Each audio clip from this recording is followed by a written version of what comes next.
We've all been there, overanalyzing the text he didn't send, replaying the last conversation, trying to decode silence like it's some kind of puzzle with a hidden prize at the end.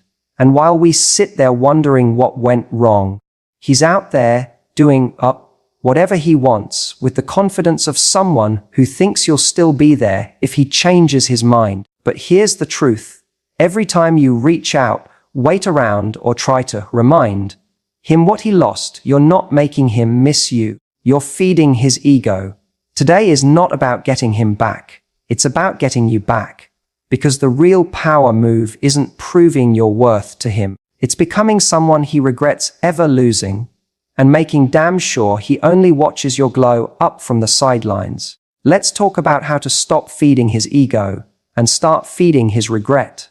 When someone pulls away, the most natural instinct is to fill the silence, to reach out, to get clarity, or at the very least, to remind them of what you shared. We think, if I just say the right thing, maybe he'll realize what he lost. But here's the truth that most people don't want to admit. The more you try to pull someone back who's already walking away, the more you confirm for them that they have control. And that control feeds their ego. It tells them, I can disappear, act cold, withhold effort, and she'll still chase me. That's not love, it's leverage. And it's completely one-sided. Your silence, on the other hand, has weight. It forces a person to confront the space you used to fill. When someone expects you to react, to check in, to fight for them, to keep showing up, and instead you give them nothing, that's when the discomfort sets in. That's when regret starts to whisper. Not immediately, not dramatically, but quietly, persistently. Silence forces them to wonder if maybe you're doing just fine without them. If maybe you've started moving on. If maybe, just maybe, they weren't as unforgettable as they thought. We often confuse silence with weakness. But in the context of emotional dynamics, silence is strength. It shows self-control. It shows boundaries. It shows that you're not here to beg for love. You're not going to make noise just to keep someone's attention. When someone ghosts, plays games, or pulls away, they're often testing whether you'll still orbit around them. The more you orbit, the more they feel like the sun. But when you remove your energy, when you stop texting, stop checking in, stop reacting, they're left standing in their own silence. That's when ego turns to confusion. Confusion turns to curiosity. And curiosity, if you play your cards right, turns into regret. This doesn't mean you're being manipulative. It means you're valuing yourself, respect over someone else's temporary validation.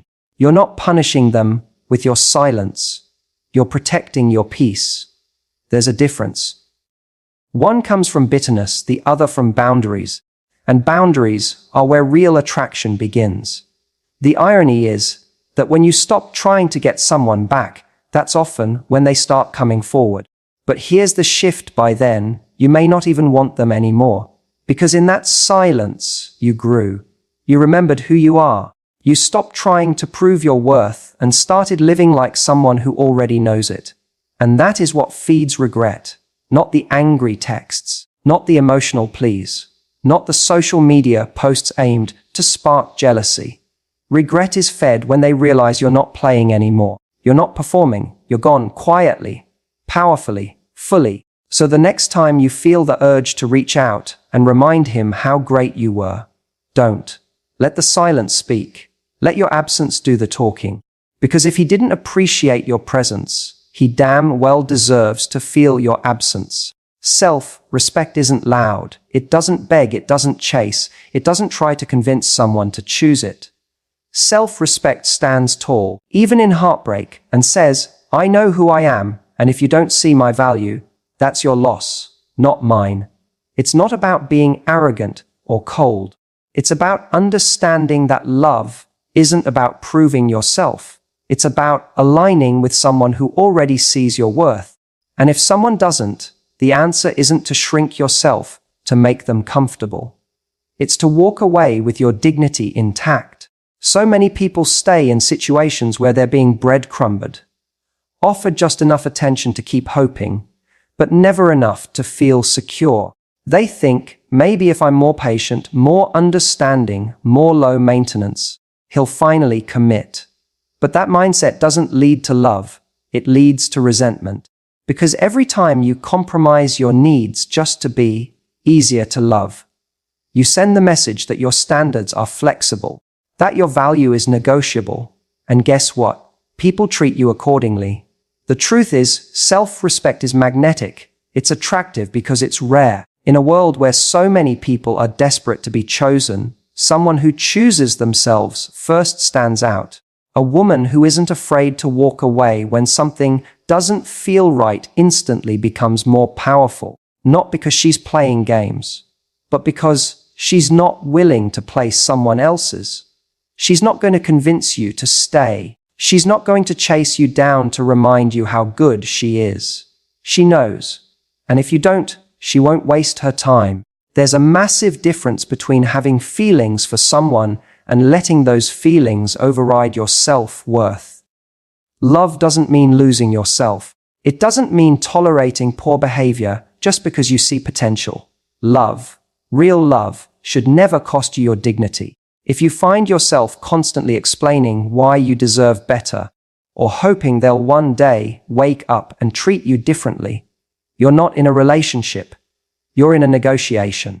And self-respect has no place in negotiations where your value is up for debate.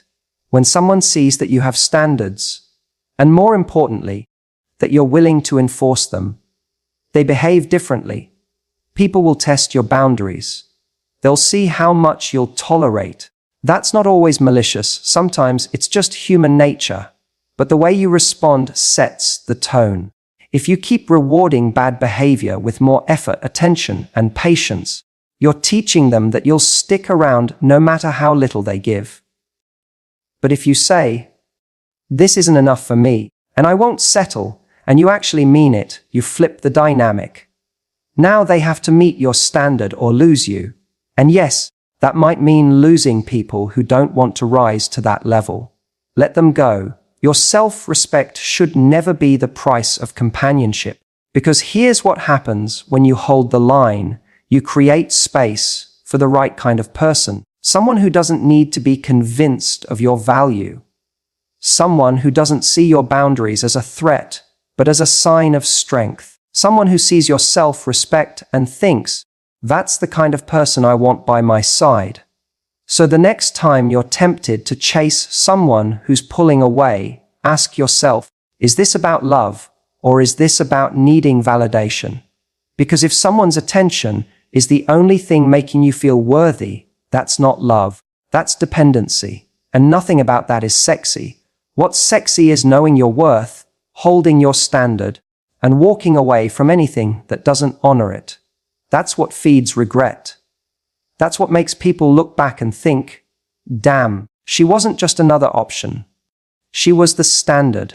When someone breaks your heart or lets you go, it's tempting to try and make them notice what they lost. You might start posting carefully curated photos, dressed to impress, captioned just right to show you're totally fine. Maybe you hope he's watching your stories, lurking your likes, wondering if you've moved on, and sure, he might be. But if you're doing all of that for him, then he still has power over you. You're still trying to win in a game that he walked away from. That's not strength. That's performance. And he can see through it, even if he doesn't say anything. The truth is, nothing makes someone feel more validated than seeing you try to prove you're over them. Why? Because it means you're not. The effort alone reveals your intent. You're still thinking about him, still reacting to him, still living your life with him in mind. That feeds his ego, not his regret. It tells him he still has emotional control, even from a distance. And let's be honest, that's not the vibe we're going for. Real power is not in making him look. It's in making him feel, without even trying. And that feeling comes when you shift the focus completely off of him and put it back on yourself. When your actions are no longer rooted in reaction, but in your own growth, your own joy, your own life, that's when the shift happens. Because now you're not just pretending to move on. You are moving on. You're becoming someone new. not in spite of what happened, but because of it. And the more you grow, the more distance you create from who you were when you were with him. That evolution, that quiet, unbothered transformation, is what triggers regret. Because suddenly, he's no longer watching someone who wants him back. He's watching someone he doesn't recognize anymore. Someone stronger, more grounded, more radiant. Someone who no longer needs him to validate her worth. And that's unsettling, because it makes him realize he didn't just lose you. He lost access to a version of you he'll never get back. And here's the thing. You don't need to prove anything to anyone.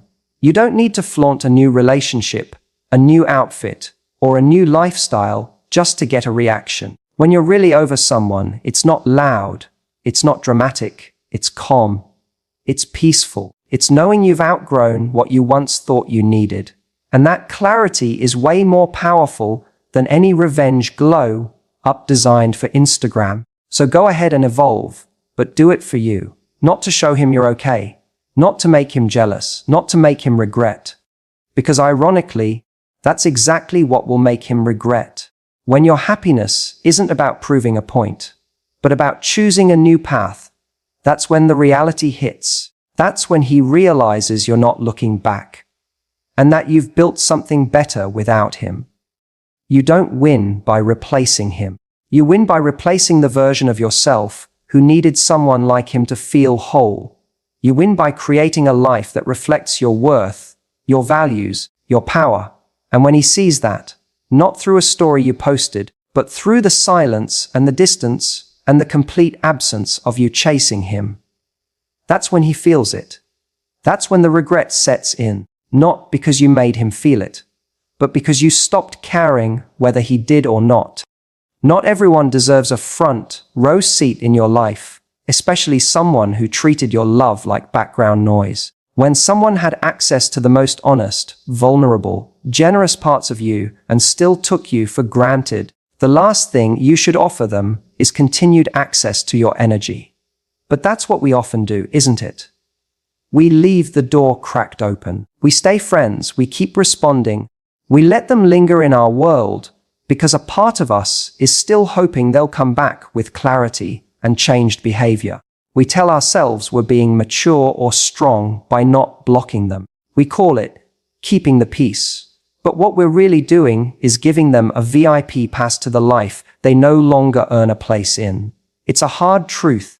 But people respect the boundaries you enforce, not the ones you talk about. If someone knows they can message you at 1 a.m. and still get a response, even if it's cold or short, they know they still have space in your heart. That's not setting a boundary. That's leaving a window open for emotional drafts. And someone who isn't serious about you will keep climbing through that window just to remind themselves that you're still there. You may not realize it in the moment, but allowing someone to stay in your life after they've shown you they don't value it actually gives them more permission to disrespect it. It sends the message that your standards are flexible, that your self-worth can be negotiated. You may think you're being kind or emotionally intelligent by staying open to them, but all they see is that their behavior didn't come with real consequences. And as long as that's true, they won't regret losing you. They'll only remember that they could always come back. When you remove someone from your life, fully, cleanly, and without apology, it creates impact. It signals that you are no longer available for confusion, inconsistency, or emotional crumbs. That action alone is a mirror. It forces them to see themselves for who they really were in the relationship, not a priority, but a disruption. And trust me, that realization stings far more than any clever comeback or well-timed selfie. Nothing is more powerful than your absence, because absence forces reflection, and reflection is the birthplace of regret. You can't create space for new love when the old one is still sitting in the front row, commenting on your highlights, sliding into your DMs, or just checking in when he's bored or lonely. Every time you allow that, you're telling the universe that you're still emotionally occupied, that you haven't truly moved on, that you're available for more of the same. But when you truly shut the door, you change your energy. You go from being accessible to being untouchable, and not in a cold, bitter way, but in a way that says, I've grown past the point of entertaining anything that doesn't nourish me. That's what makes someone regret losing you. It's not the photos, the rebounds, the messages they might see online. It's the total loss of access. It's when they reach for the connection they used to have and realize it's no longer there. Not because you're being petty, but because you've evolved. You've chosen to protect your peace over prolonging a relationship that already failed to honor you. And the moment they see that they've been moved from front row to out of view, that's when it hits. That's when they finally understand they didn't just lose someone, they lost you. Closure is one of the most misunderstood concepts in relationships. People chase it like it's a final conversation, a perfectly worded apology, or some emotional moment that ties everything up with a neat little bow. They wait for the other person to acknowledge their wrongs, to validate their pain, to give them permission to move on. But the hard truth is, closure is rarely something you're given. Most of the time, it's something you create on your own. And the more you wait for someone else to give it to you, the longer you stay stuck in a story that already ended. When someone leaves you confused, hurt, or abandoned without explanation, your instinct is to look for answers. You think, if I could just talk to him one more time, if I could just understand why he changed, maybe then I could let go. But what you're really doing is trying to make sense of a choice that probably had nothing to do with you and everything to do with where he's at. The closure you're hoping to find in his words can't fix what's already been broken in your trust. Because someone who cared would have given you clarity when it mattered, not after they'd already caused damage. That's why closure isn't about the conversation you never got. It's about the decision you do get to make now. The decision to stop reopening emotional wounds by returning to someone who didn't protect your heart when they had the chance. The decision to stop begging for understanding from a person who didn't offer it when they walked away. It's you choosing to take the mess they left and say, this is no longer mine to carry. I'm not going to keep giving energy to someone who couldn't give me honesty. We romanticize the idea of closure because it feels like a satisfying ending. But relationships don't always end cleanly. Sometimes they end in silence, in confusion, in slow fades and unanswered messages. And that's painful, but it's also revealing, because someone who truly values you doesn't leave you with questions. They give you presence, not puzzles. So if someone exits your life in a way that leaves you lost, take that as your answer. That is the closure. The way they left is proof of what you needed to know. They weren't capable of giving you what you deserve. Taking your power back means accepting that you don't need the other person to validate your decision to move on. You don't need their regret, their explanation, or their apology to heal. You just need to trust yourself enough to close the chapter without their permission. That's where real strength begins. When you stop waiting for someone to make it right and instead decide to make peace with it being wrong. You don't need to understand everything to heal. You don't need to know what he was thinking or whether he ever cared. The only thing you need to know is that he didn't show up for you in the way you needed. And that's enough. That's your sign. That's your permission. That's your closure. The most powerful thing you can do is walk away without a dramatic ending. No final texts. No begging for clarity. Just silence. Just a boundary. Just a quiet decision that says, this chapter is done, and I'm done trying to rewrite it. Because when you give yourself that kind of closure, calm, internal, and unapologetic, it doesn't just end the relationship. It ends the emotional grip it had on you. And in doing that, you free yourself. Not because he gave you what you needed, but because you finally gave it to yourself. There's a difference between being someone's lesson and being their exception. The exception is the one they take for granted, thinking, she'll always be there.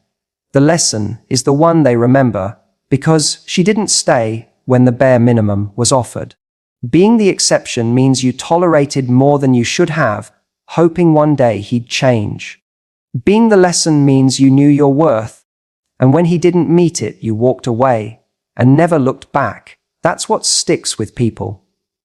That's what turns into regret. We all want to believe that we'll be the one to change someone.